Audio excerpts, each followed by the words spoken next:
I had hired someone. I wanted water damage, but more importantly, I wanted commercial water damage. And I realized that the best way to do that is to create my own plumbing company. But what we found out is that the service and the emergency service side is actually more profitable than even the restoration business. We definitely ran into a lot of struggles and difficulties. We've been able to incorporate and create a system so that way, as long as they follow the system, they'll never run into the problem. It was just like we were digging and we struck oil.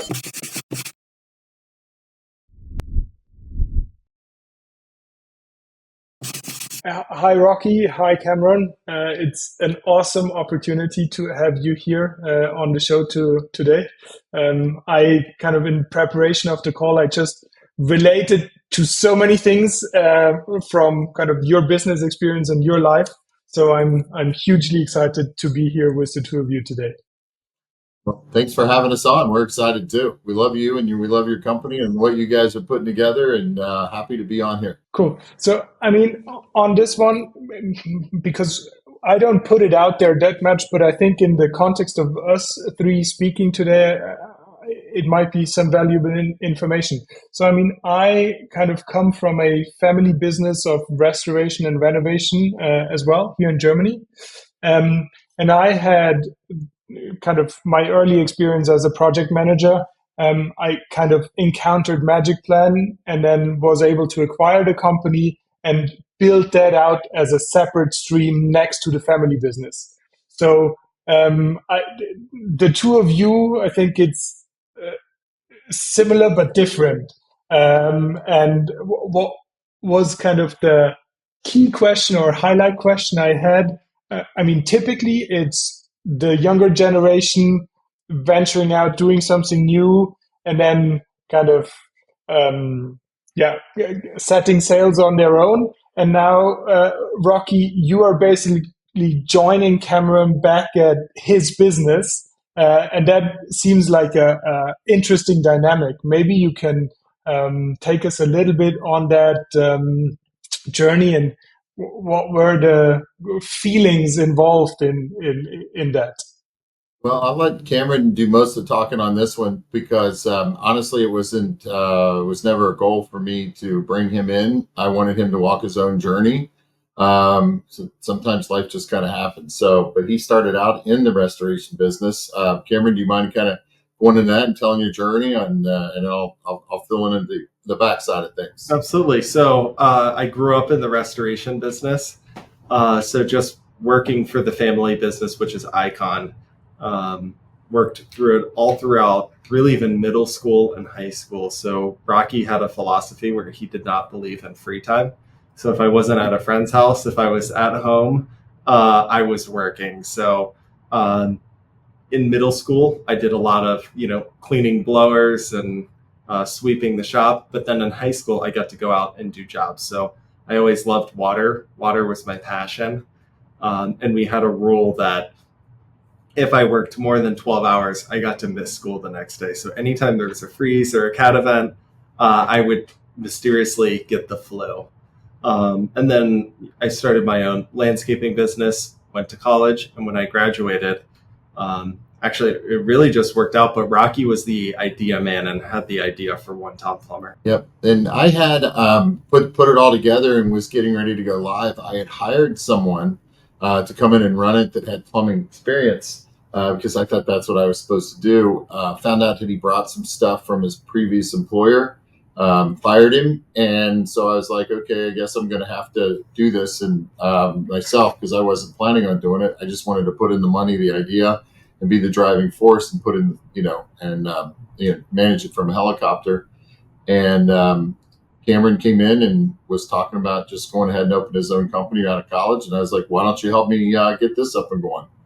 And he said, okay, but I want to own some of it. So he put in some money and took a huge pay cut from what he was getting fresh out of college, just to give you the short version, and took about a fourth of what he was making. And if Cameron, if you don't mind, I'll tell you, he worked for $30,000 plus a car and a phone for the better part of 3 years to get this up and going. And he had some skin in the game and So we worked really well together. At that time too, it gave us the opportunity to find out what our swim lanes were. And one of the hardest things I think for most dads out there, I can't speak for Cameron and being a son, is staying in your swim lane and not always telling telling your son how he's going to fail, but help guide him, but let him try some stuff, let him fail forward. And I've always been a big proponent of that, and so it worked out really well because he didn't feel the pressure to always get wins in everything that we did. And that I think that's the best way you learn is by stumbling a little bit here and there. So and that's how we kind of worked together and built it. We just stayed to our strengths and constant communication about what each of us wanted to do. And then we hired people to fill in the blanks on things that we didn't want to do or that we weren't good at. And that's how we've grown the business into what it is today. The concept or image of swim lane is interesting. How did you go about determining this? It was kind of everyone had a sheet of paper and wrote down what do I want to do, what can I do, and then you picked, or what was how did that go about? I think really Rocky has always had a passion for sales. So whether that's like selling to property managers here locally, especially when we started, or selling to prospective franchisees. That's really what his passion is, and that's what he wanted to do. And then the ops side is something that he's really hasn't been interested in. So that's something that I took on. So I think a lot of it is basically just our interests are very complementary.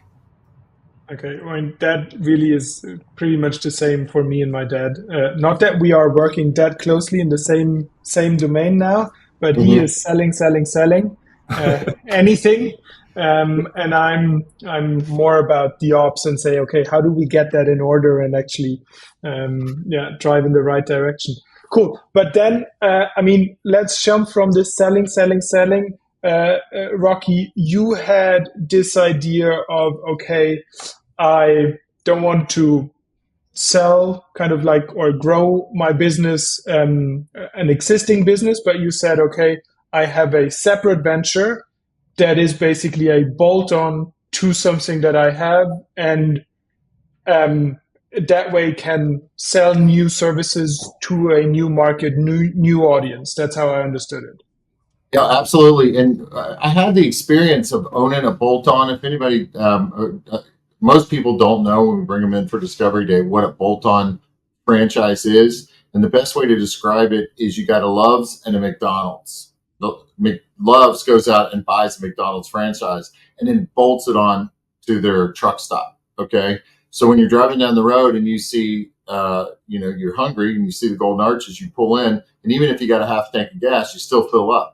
Okay. But sometimes you're empty, you pull in, you get some fries and some burgers. And what it basically means is you got two separate companies in the same building sharing customers and helping each other supply business. And in our case, on the front end of it, we supply water damage and, more importantly, commercial water damage to our franchisees. But I was on the other side where I own three 1-800-PACKOUT franchises.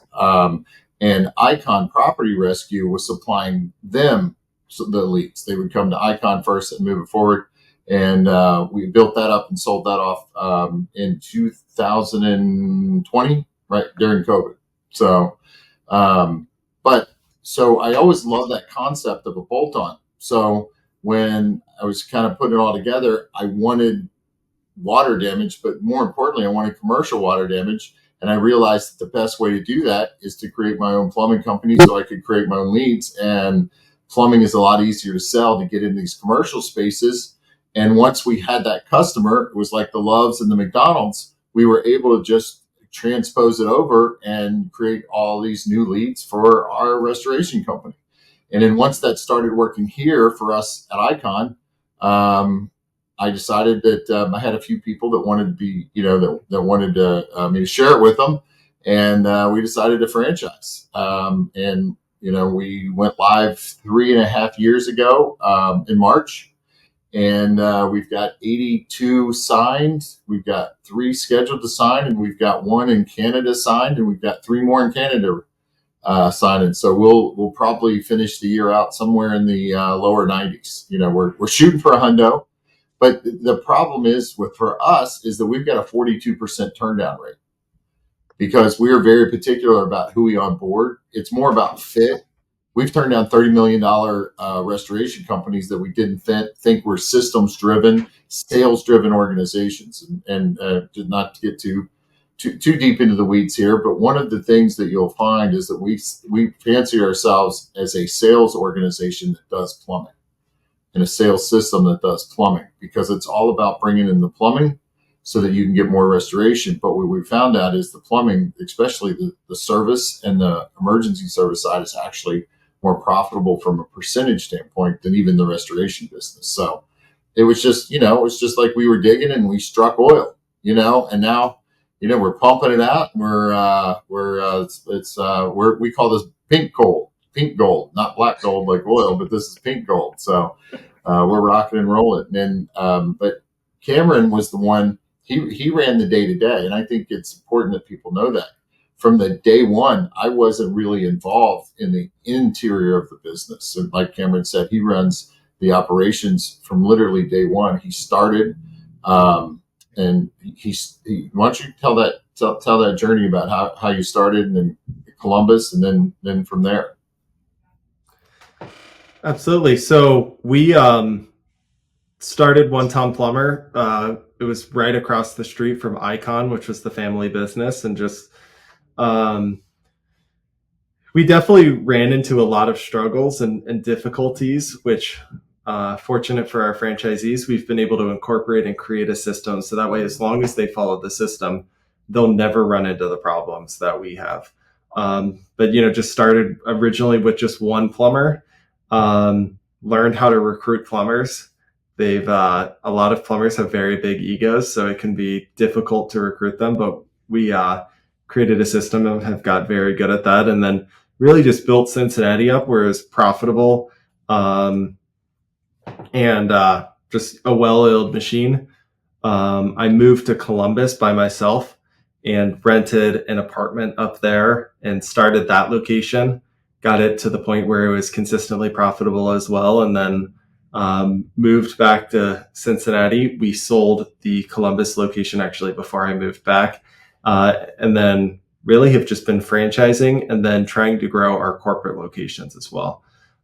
So Rocky and I own 5 corporate stores as well. So that's a large part of our growth strategy.